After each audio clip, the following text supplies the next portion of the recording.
먼저 첫 번째 종목은 부강약품입니다. 매수가는 27,000원에 보유 비중 40% 들고 계신데요. 이 종목 그래도 좀 많이 올라와 있는 상태이죠. 이번 주 마지막 날은 한 3%대 하락으로 마무리를 했는데요. 앞으로의 전망은 좀 어떻게 보시나요? 지금 이제 앞으로 전망은 어떻게 보냐고 바로 물어보셨으니까 네. 시청자 여러분들을 굉장히 대변해 주시는 것 같아요. 우리 박예인님께서 돌려 얘기하지 않고 바로 말씀드리겠습니다. 단기적으로는 굉장히 좋게 보고 있습니다. 그리고 장기적이라고 하면 한 3개월 정도 생각하는데 지금은 이제 일정한 기간 조정, 가격 조정을 좀 마무리하고 재상승 구도를 한번 보고 있는데요. 잠깐 한번 보고 가실까요? 차트 한번 잠깐 보죠. 예. 이게 이제 여러분들 보시면은 차트에서 이 파란색 선 얇은 게 125일 선이에요. 그러니까 이제 1년 상반기 선이라고 봐야 되겠죠. 그리고 녹색 선 이게 60일 선, 그러니까 분기 선이죠. 그리고 빨간색 선이 20일 선이니까 월봉을 기준으로 생각하시면 될 것 같습니다. 그리고 이제 이게 5일 선 검은색 이게 이제 그러니까 주간봉이죠. 어떻습니까? 지금 다른 건 다 그냥 무시하고 역배열되어 있다가 여기 이 지점으로부터 이제 역배열되기 시작했죠. 이 지점, 여기를 기준으로 해서 이제 역배열됐죠. 네. 그래가면서 21선, 61선이 꼬꾸라지고 61선이 위에 있고 21선 아래 있고 5일선 아래 있고 그랬다가 이제 완전히 뒤집어진 것이 최근에 121선까지 완전히 그 아래로 여기서부터 이제 내려가서 완전한 역배열이었잖아요. 그러다 이제 수렴했다가 모처럼 만에 정배열이 좀 됐습니다. 이런 정배열인데 거래량이 터졌어요. 그렇죠? 주가 급락, 거래량 조금 최근 이번 연도 중에서 가장 많이 바닥권에서 거래가 잘 터진 상태에서 지금 약간 올라오잖아요. 네. 그러니까 이제 부강약품 같은 경우는 실적을 따라가는 종목, 모든 주식은 실적을 따라가지만 그것이 언제 회귀론이긴 합니다. 그렇지만 부강약품은 실적이라기보다는 전형적인 이제 기세 종목. 그리고 소위 얘기해서 이제 세력주, 뭐 옛날로 따지면 이제 작전주 이런 건데 기세 종목이 대표적인 흐름이라고 보시면 되겠어요. 그리고 시장하고도 같이 움직이지 않는. 어제 한번 잠깐 볼까요? 종합주가지수 어제 약간 올라왔죠. 혼자 음봉이죠. 네. 그 전날 종합주가지수 떨어졌죠. 혼자 양봉이죠. 시장을 거스르죠. 그러니까 소위 얘기해서 정상적인 종목은 아니에요. 그리고 네. 그러니까 이제 나 혼자 갖고 싶다는 욕심이 강한 종목. 이제 소위 얘기해서 그거는 세력들이 주식을 잘 갖고 있으니까 저걸 역행해서 움직일 수 있는 거거든요.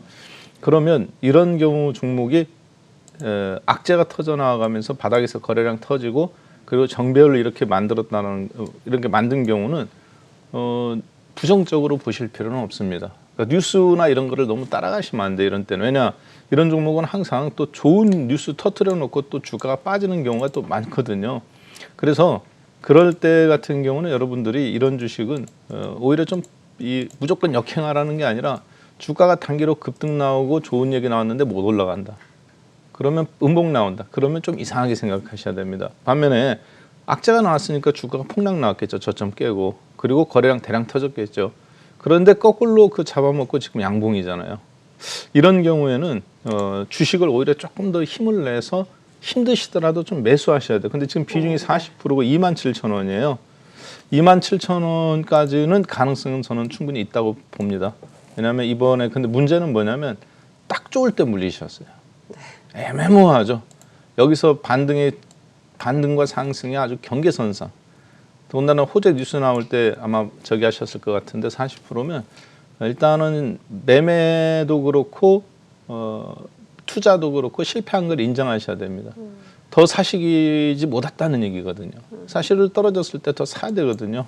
필요하다면. 근데 지금 40%가 평균 가격이면 단가를 낮추지 못한 거고, 그러니까 운용 전략, 진입은 실패할 수 있어요, 타이밍에.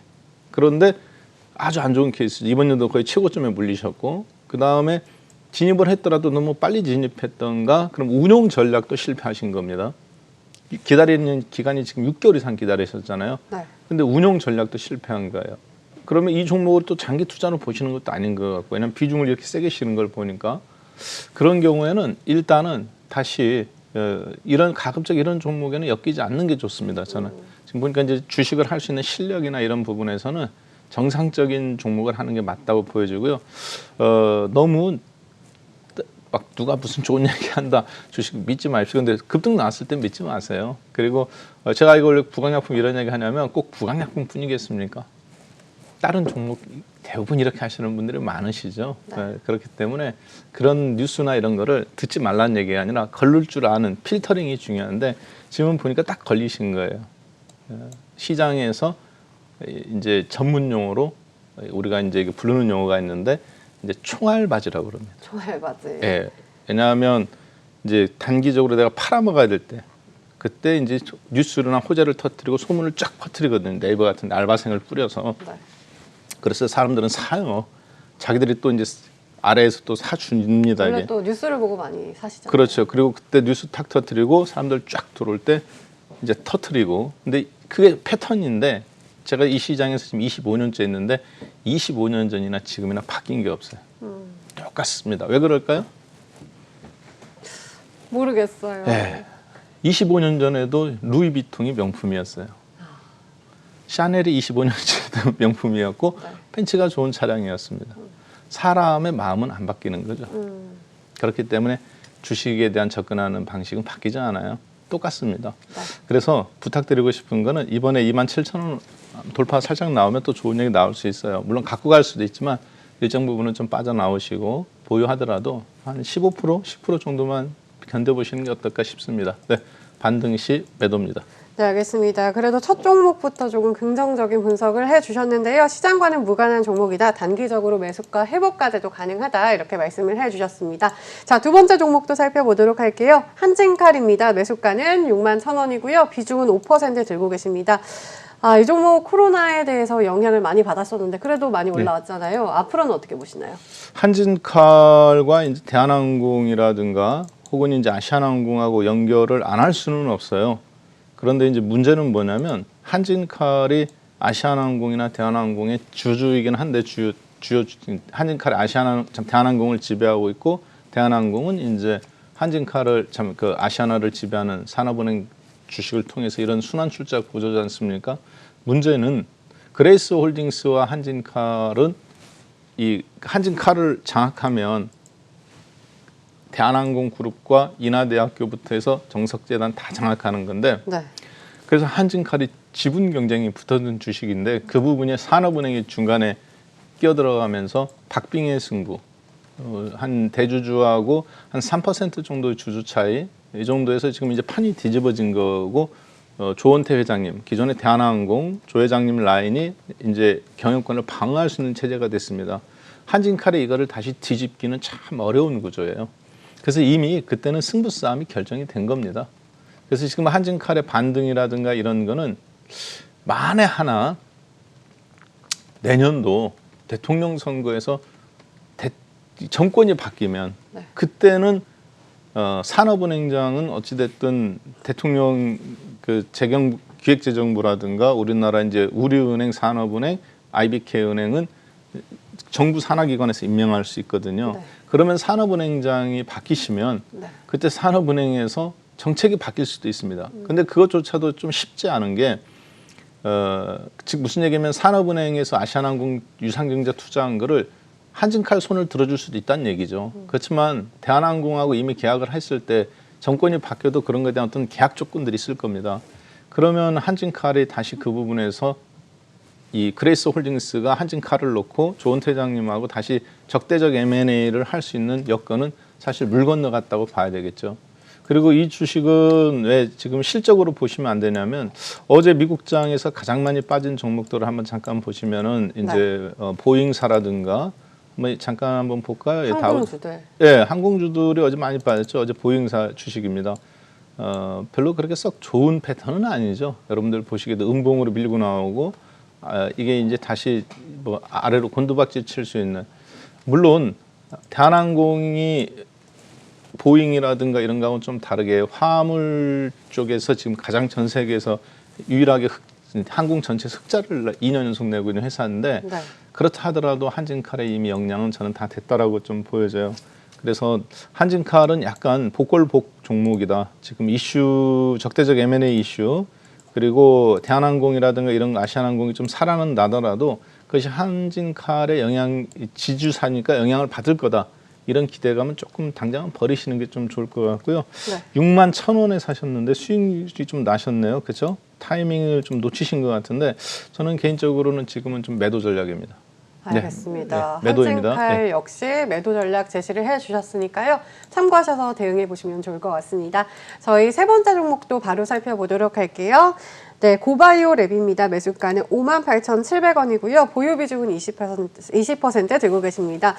이 종목도 많이 안타까운 것 같은데요. 지난 1월 고점을 찍을 때 그때 사신 것 같아요. 비중이 그래도 적은 것이 그나마 다행인 것 같은데 좀 어떻게 대응을 해야 좋을까요? 예, 58,700원이시면은 예, 뭐 높게는 사셨는데 주식은 뭐 가능성 있는 주식이라면 뭐 높게 사셨어도 상관은 아닐 수도 있어요. 그럼 가능성이 있나요, 이 종목에? 근데 지금은 별로 가능성이 없어 보여요. 아이고. 그러니까 이제 저기 다행히 제가 왜 웃었냐면 이분이 네. 지금 비중이 20%죠. 네. 그리고 다행히 요즘 이제 좀 올라왔잖아요.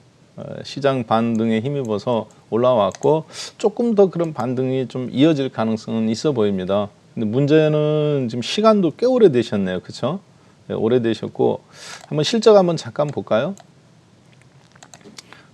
안 좋은 주식일수록 실적을 더 좀 자주 보셔야 됩니다.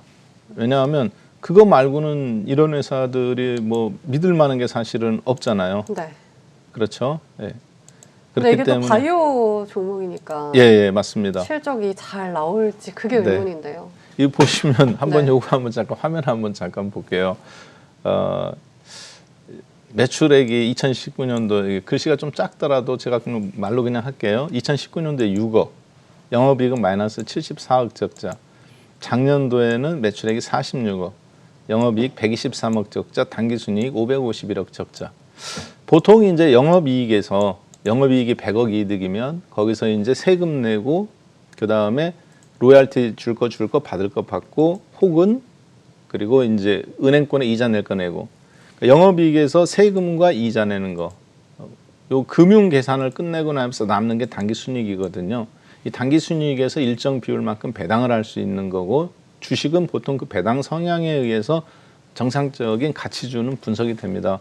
자, 그런데 고바이오랩은 지금 보니까 영업이익이 123억인데 당기순이익이 551억이라는 얘기는 뭔가 돈이 나갈 때가 되게 많은 거잖아요.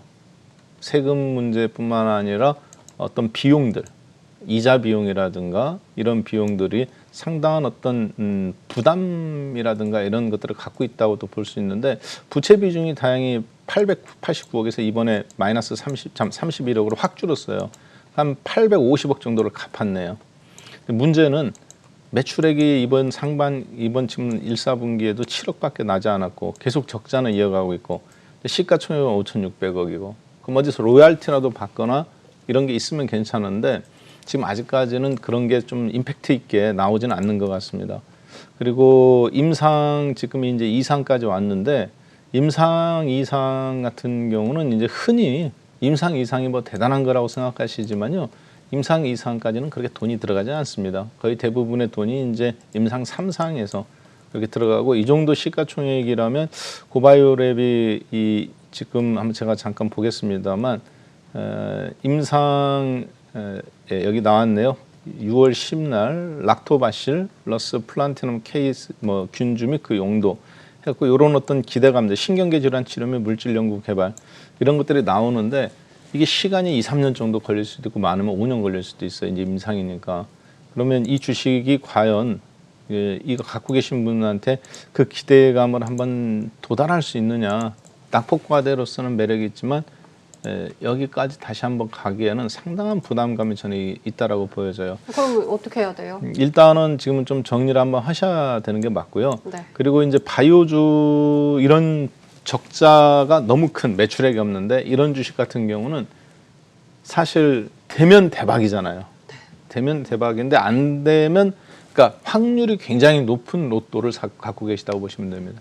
되면은 대박인데 그리고 그런 경우에 저는 원칙적으로 여러분이 안 하실 수도 있고 할 수도 있는데 벌은 돈의 일정 부분은 저는 주식을 좋은 곳에 이렇게 진짜 좋은 회사 하면 투자할 수 있다고 봐요. 그러나 지금 보시니까 20%잖아요. 58,700원에 사셨으면 일단 지금은 주식에 대한 접근 방식도 좀 잘못되셨고 뉴스의 대표적인 이제 소문에 사신 대표적인 케이스고 그리고 그 가격이 올라오지는 지금 아직 않았고 그리고 물타기도 전혀 못 하셨다는 걸 알 수 있죠. 왜?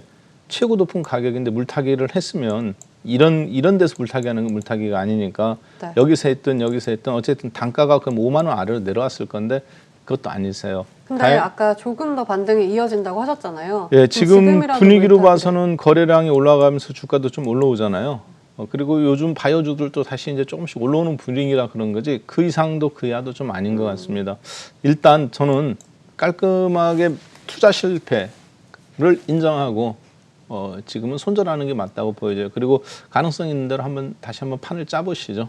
과감하게 매도 전략입니다. 네, 손절 이후 종목 교체를 권해주셨는데요. 조금 더 힘내시기 바라겠습니다. 저희 마지막 문자 종목도 살펴보도록 할게요.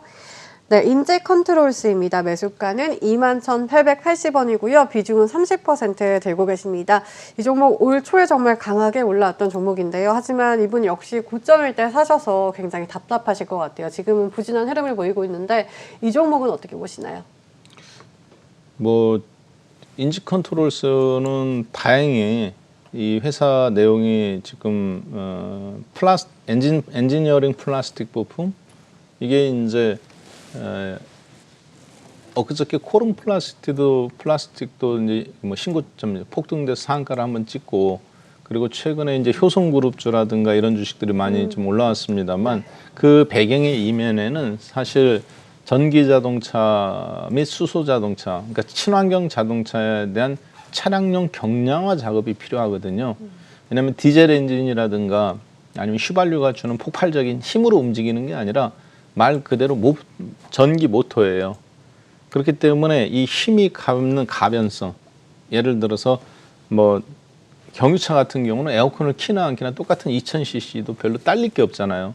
반면에 LPG 옛날 택시들 같은 경우는 언덕 올라갈 때 택시 기사님들이 에어컨 끄고 가셨잖아요. 양해 구하셨죠. 에어컨 키면 힘 딸려서 그런다고 하면서 끄고 가셨는데 근데 전기 자동차는 어떨까요? 네.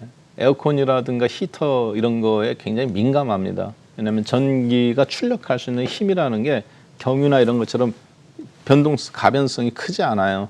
그렇기 때문에 그렇게 했을 때 주행거리 같은 것도 많이 떨어지고 그걸 극복할 수 있는 방법은 차량을 경량화시키는 방법밖에 없습니다. 그렇기 때문에 이렇게 엔지니어링 플라스틱이라든가 앞으로 이런 부분들이 계속 강화가 되는데 그리고 이 회사는 그쪽 분야에서 어찌됐든 1위 업체예요. 그래서 친환경 자동차나 이런 것들이 늘어날 때마다 그쪽으로 전환할 수 있는 그리고 지금 잠깐 실적 한번 잠깐 보겠습니다. 매출액은 뭐 거의 상반기 큰 차이는 없는 것 같아요. 2,300억. 대신 영업이익이 42억으로 흑자로 전환됐죠. 그리고 당기순이익도 74억으로 사상 최대 실적을 냈고 작년도 전체가 32억, 재작년도 마이너스 83억. 계속 1년 내내 적자였는데 이번 74억의 흑자는 만약에 3, 4분기, 4, 4분기 작년 분기에서 가장 큰 적자를 냈던 마이너스 54억처럼 내더라도 어찌됐든 이번 한 해는 흑자로 마무리될 가능성이 커요. 그러면 다행스러운 어떤 전환점 그것이 이제 주가의 그 앞에 미리 선반영이 되어 있긴 했습니다. 왜냐하면 작년도에 5,000원짜리 주식이 뭐 25,000원까지 한번 급등 나왔죠. 1년 사이에 500%. 예, 그래서 지금 매수한 가격이 21,800원. 예. 네. 그 낮은 가격에 산 건 아닙니다. 이미 400% 뭐 2만 장중에 9,000원까지 갔으니까 600% 해먹은 주식을 밀릴 때 들어가신 거니까 연중 최고점까지 과연 뚫을 수 있을까? 그 부분은 뚫더라도 좀 일시적일 가능성이 좀 저는 크다고 봐요. 그래서 지금 보니까 21,800원, 21,800원까지 보시는 것보다는 저는 개인적으로는 그냥 19,000원 이번 반등은 나올 거로 보여지는데 일단 여기까지 한번 생각해 보신다면 그다음에 장중에 또 움직임이 나오면 일시적인 이런 센 흐름 팔아먹기 전에 항상 제가 보니까 이 주식은 팔아먹기 전에 항상 이렇게 폭등 나와요. 항상 역사적 고점에서는 보시다시피 항상 장대 음봉인데 거의 상한가처럼 폭등 나오잖아요. 네. 시가 보통 출발해서 신고점, 직고점 뚫어놓고 폭등 나왔다고 있고 그래요. 여기도 신고점 뚫어놓고 직고점 뚫어놓고 이틀 있다가 뚫어놓고 그러니까 이제 팔아먹기 전에 항상 뉴스를 터트린다는 거거든요. 호재 뉴스가. 그러니까 저렇게 올라가죠. 그리고 거래도 붙이고. 그러니까 이번에도 호재가 나와가면서 한번 터트릴 가능성이 매우 높습니다. 그때는 그냥 과감하게 정리를 뭐 21,000원이든 2,000원이든 순간적인 폭발력이 너무 강하니까 뭐 어느 특정한 가격이라고 이렇게 말씀드리기가 참 애매모호한데 거래량이 일정 터지는 거 보면 아침에 시가 아실 수 있을 겁니다.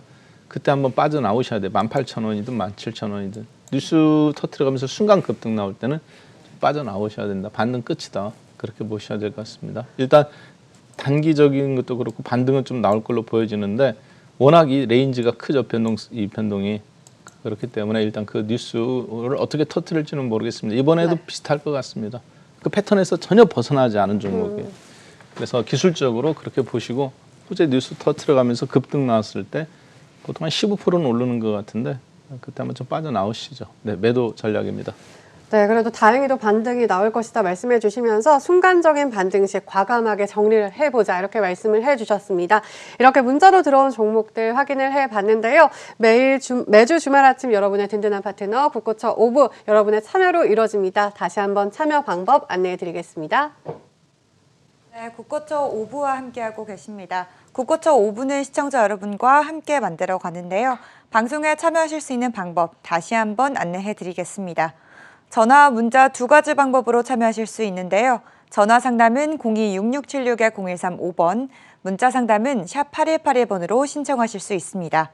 가지고 계시는 종목명과 매수 단가, 보유 비중을 함께 보내주시면 명쾌한 상담 도와드리겠습니다. 편하신 방법으로 참여하셔서 종목 고민들 해결해 가시기 바랍니다. 또한 오늘 방송이 짧아 아쉬울 분들을 위해 박한샘 파트너가 온라인 무료 특강 준비해 주셨습니다. 방송이 끝난 후 12시부터 진행하신다고 하니까요. 참여하셔서 투자에 필요한 정보 챙겨가시고 또 9월 시장도 알차게 준비하시기 바랍니다. 그럼 계속해서 국고처 5부 이어가 보겠습니다. 자, 이번에는 전화 상담으로 이어가 보도록 하겠습니다. 많은 전화가 들어오고 있는데요. 첫 번째 분부터 만나보도록 하겠습니다. 네, 안녕하세요. 예, 수고하십니다. 안녕하세요. 네, 반갑습니다. 안녕하세요. 어떤 종목 들고 계신가요? 예, 통화하기 참 힘드네요, 힘들어. 어떤 종목 들고 계신가요? 예, 롯데제가요, 롯데제가. 네, 롯데제가 들고 계시고요. 매수가하고 비중도 알려주세요. 예, 비중은 25%고요. 네. 16만 2천 원입니다. 16만 2,200원에 25% 200. 들고 계십니다. 예. 이 종목 그래도 좀 고점에 사셔서 답답하실 것 같아요. 어떤 점이 궁금하신가요? 한 2년 넘었는데요. 이 네. 목표까지 언제까지 올 수 있지 그게 궁금해서요. 네, 알겠습니다. 바로 여쭤보도록 할게요. 보유 기간이 좀 기신데요. 네. 어떻게 하면 이제 수익을 극대화시킬 수 있을까요? 보통 이제 롯데제과, 뭐 농심, 그다음에 하이트 맥주 이런 보해양조 이런 거 음식료 업종이나 이제 이런 종류를 갖고 계신 분들은 네. 대부분 장기 투자하시는 분들이 많아요. 네. 근데 장기 투자의 가장 큰 매력은 주식을 최대한 쌀 때 사야 되는 거잖아요. 물론 급등 나오기 전에 사면 가장 좋긴 합니다만 그 어떤 장기 투자의 배경의 이면에는 기본적으로 이런 주식을 살 때는 그걸 깔고 가는 거거든요. 나는 신이 아니다. 그래서 주식의 타이밍을 내가 맞출 수가 없다. 그러면 그 오차 범위를 줄이기 위해서 좋은 주식을 가격이 쌀 때 매집을 하는 전략인데 지금 장은 종합주가 지수가 3,200입니다. 그리고 나스닥 시장이 계속 신고점을 지금 2년째 돌파하고 있고 그러니까 지금 현재 시점에서 주식을 3,300에 들어오신 분들은 야 3,200이니까 많이 떨어졌다 이렇게 생각하실지 모르겠습니다만 옛날에 종합주가 지수 IMF 때 250에 들어오시고 우와. 1,000포인트에 들어오시고 네. 2,000포인트에 들어오신 분들은 지금은 굉장히 많이 오른 거거든요. 그러니까 내가 들어온 시점이 중요한 거지. 근데 지금은 전체적으로 보면 객관적으로 이 시장은 강력한 상승장은 맞아요. 상승장 속에서 나오는 박스장이다 보니까 어렵게 느껴지는 거지. 근데 롯데제과 같은 주식은 2년 갖고 계셨지만 실질적으로 이 주식을 장기 투자로 접근하신 측면의 배경의 이면에는 이미 앞에서 한참 올랐던 주식. 그리고 그렇다가 이제 이 회사가 그 뭐 이렇게 뭡니까 이게 이제 분할 형태로 그런 된 상태에서 여기서 보시면 안 오른 것 같지만 많이 올랐거든요 이미 그 전에 보면은. 그래서 지금 이렇게 사셨는데 저는 이번 롯데제과 어찌됐든 대한민국에 지금 분명한 게 한 가지 하나 있죠. 내 월급 말고는 다 오른 겁니다. 네. 내 월급 빼고는 집값도 오르고 하여튼 뭐 택시비 오르는지는 잘 모르겠습니다만 하여튼 제가 봤을 때는 다 올랐어요. 앞으로 더 오릅니다. 네. 어쩌면 이게 시작일 수도 있어요. 그럼 과자값도 오르면서. 아, 그렇죠. 과자값을 뭐로 늘리면 어떻게 하겠습니까? 과자를 줄이겠죠. 근데 이제 롯데제과는 다행히 저희가 시장 점유율 1위 기업인데 이런 경우를 경제학적으로는 이제 가격 선도 기업이라고 그래요. 예를 들어서 가격 선도 기업이 시장 점유율이 50% 이상이나 40% 이상, 특히 50% 이상을 점유하는 걸 독과점이라고 하거든요. 특정 기업인데 롯데제과는 독과점 기업이죠, 한국에서. 그래서 이렇게 2등, 3등 기업하고 격차가 많이 벌어졌을 때는 1등 기업이 야 이제 인플레이션 좀 반응해야 되겠는데 가격 좀 올려볼까? 이렇게 하면 2, 3등 기업이 기다리고 있다가 같이 올립니다.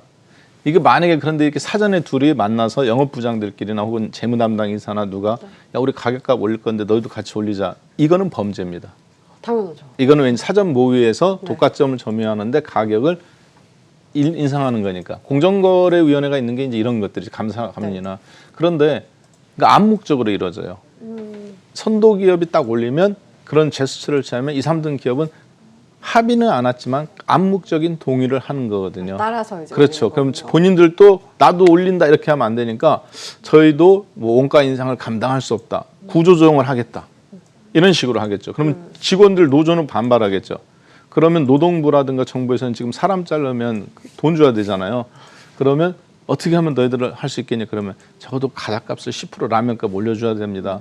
그러면 애들이 합의는 안 했지만 사실은 알고 있는 거죠 서로 암묵적으로. 그걸 이제 시장 참여자들의 암묵적 동의라고 그러는데 인플레이션율을 고려해봤을 때는 참 반드시 올라갈 거라고 봅니다. 그러면 신고점이 나는 가능성이 높죠. 종목이 좋아서라기보다는 이런 어떤 인플레이션이라는 큰 그림을 따라갈 수밖에 없어요. 그러면 지금 2년 갖고 계셨다고 했잖아요. 네.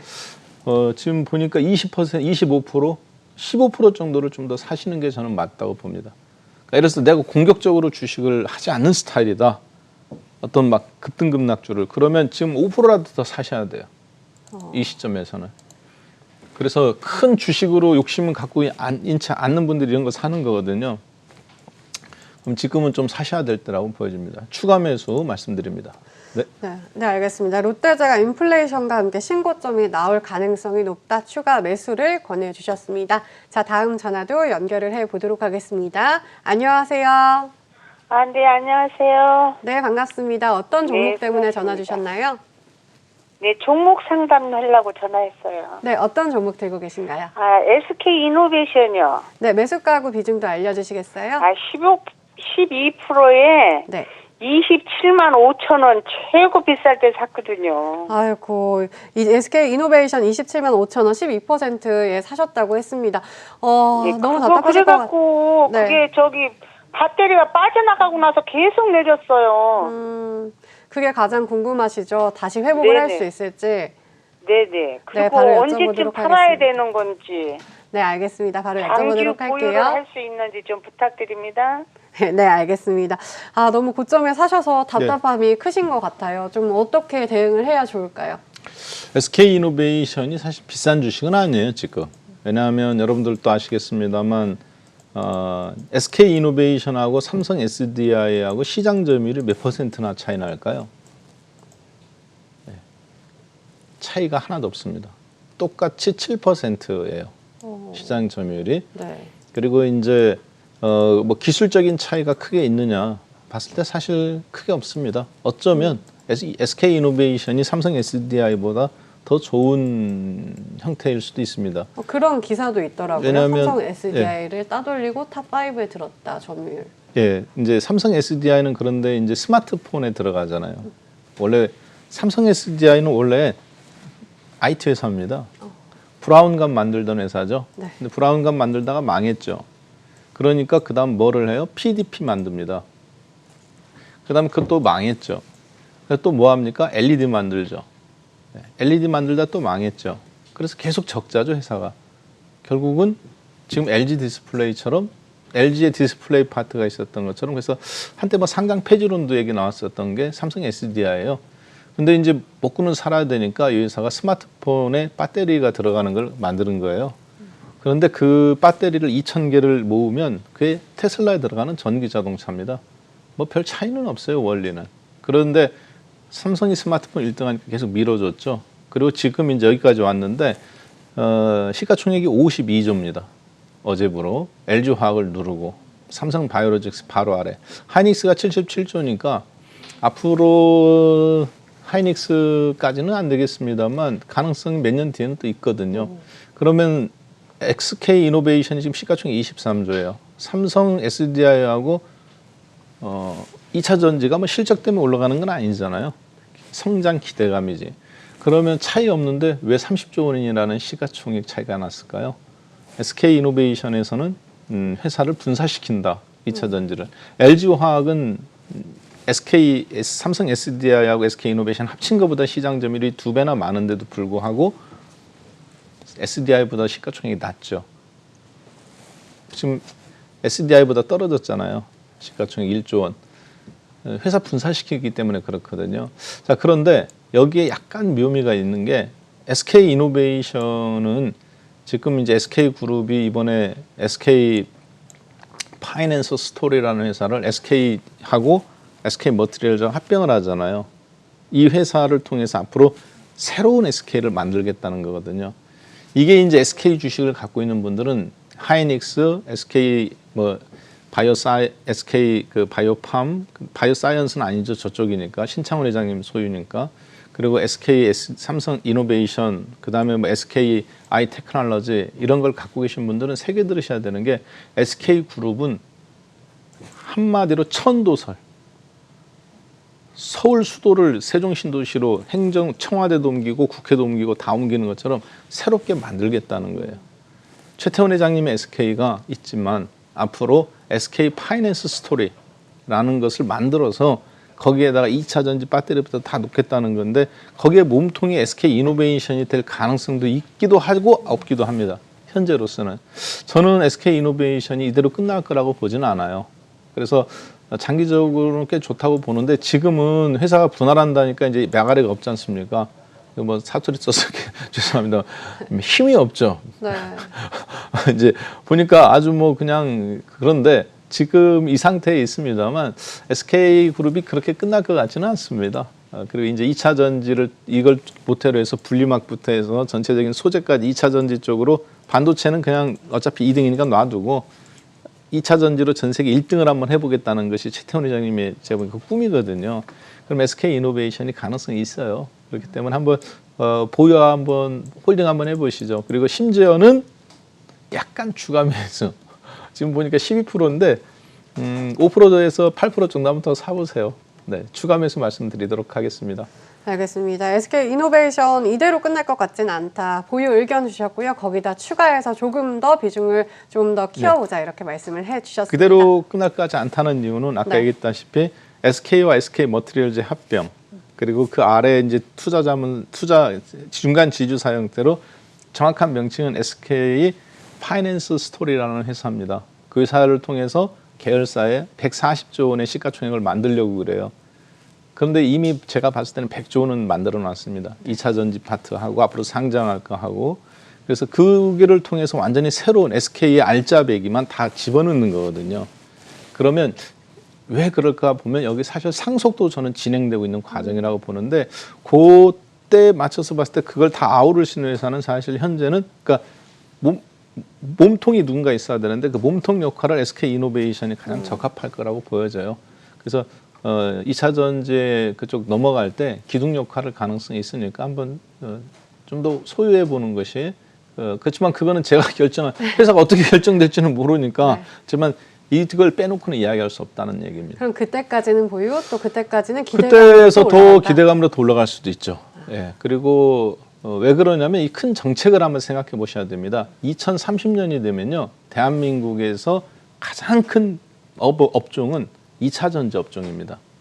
2030년이 되면 D램 반도체를 제끼고 네. 2차 전지가 시장 점유율이 더 커져요. 전 세계 시장에서. 라고 많은 사람들이 예측을 했지만 그것이 이미 3년 전에 2년 전에 예측한 건데 그거 속도보다 지금 더 빠른 속도로 진행돼요. 그러니까 2030년이 아니라 2027년 정도에도 가능하거든요. 그러면 SK는 지금 메모리 반도체 쪽에 돈을 아무리 쏟아붓는다 하더라도 어차피 삼성전자 못 따라잡겠죠. 그렇다고 해서 지금 상태에서 가만히 있어도 어차피 계속 2등이에요. 그러면 SK 하이닉스보다는 이쪽에 세계 1등을 할 수 있는 거에 지금 올인하는 게 좋거든요. 그런 면에서 SK 이노베이션은 SK의 사실 어떻게 보면 미래라고도 볼 수 있어요. 그것을 그렇게 쉽게 뭐 회사 분산한다고 해가지고 회사가 완전히 없어지는 건 아니니까 그런 어떤 머티리얼즈의 합병의 배경의 이면에는 그런 어떤 깊은 내용도 사실 있습니다. 그래서 홀딩 전략 말씀드리겠습니다. 네, 알겠습니다. 이렇게 SK 이노베이션 자세한 전략 제시를 해드렸고요. 저희 또 전화가 연결이 되어 있다고 하네요. 바로 만나볼게요. 안녕하세요. 네, 안녕하세요. 네, 반갑습니다. 어떤 네, 종목 반갑습니다. 들고 계신가요? 네, 제가 파미쉐를 7월에 사갖고 지금 몇 달째 마음고생을 좀 하고 있어요. 아, 그러시군요. 혹시 네. 매수가는 얼마인지 또 비중은 얼마 정도 들고 계신가요? 매수가는 18,820원에 사 있고요. 네. 지금 비중은 30%가 됐어요. 처음에는 20% 정도 됐다가 네. 추가 매수를 좀 뒤에 했거든요. 아, 8월에. 그래서 지금 그래서- 가격이 18,850원에 30% 들고 계신데요. 그럼 어떤 점이 네. 가장 궁금하신가요? 파미셀이 실적도 좋고 뭐 mRNA 그 원료 의학에 그 굉장히 좋은 이슈가 있다고 했거든요. 네. 그래서 이제 매수를 하게 됐는데 어떤 기대감으로 더 가지고 가도 되는지 아니면 비중이 많으니까 다른 그 종목을 살 수가 없더라고요. 네. 그래서 비중을 좀 줄여서 그냥 손절을 하고라도 좀 기다려야 되나 이러고 지금 고민을 하고 있어요. 네. 아, 네, 고민 많으실 것 같은데요. 바로 네. 여쭤보도록 하겠습니다. 네. 공부도 굉장히 많이 하신 것 같아요. 네, 제가 봐도 비중을 그러신 것 좀 같습니다. 축소를 해야 하는지 아니면 이대로 조금 더 보유를 해봐야 하는지 어떻게 생각하시나요? 예, 지금 파미셀 2분기 실적이 아직 업데이트가 안 돼서 제가 금감원 자료에 가서 지금 잠깐 보고 있는데요. 보니까 매출액이 일시 100천만, 10만, 100만, 1000만 원, 10억, 100억. 이번 연도 2, 4분기에 137억, 그래서 누적이 250억. 작년도 대비 누적이 200억인데 상반기에 그러니까 이제 50억 정도가 더 늘었죠. 25%가. 영업이익은 상반기 2, 4분기에 33억 그리고 이제 47억. 작년도 상반기 46억이에요. 당기순이익은 40억으로 조금씩 더 늘었고 그리고 아까 말씀드렸다시피 그 종목에 대해서 정확하게 알고 계신 것 같아요. 그 RNA 그런데 이제 사실을 파미셀이 현재 주식 수준은에서 코로나의 앞으로 진정한 수혜주는 돌파 감염에 대한 수혜주는 파미셀입니다. 정말요? 예, 많은 분들이 이제 많이 놓치고 계신데 코로나가 델타 변이 코로나의 가장 핵심은 돌파 감염이 이뤄진다는 거잖아요. 그런데 이제 이게 그 mFRNA 계열이에요.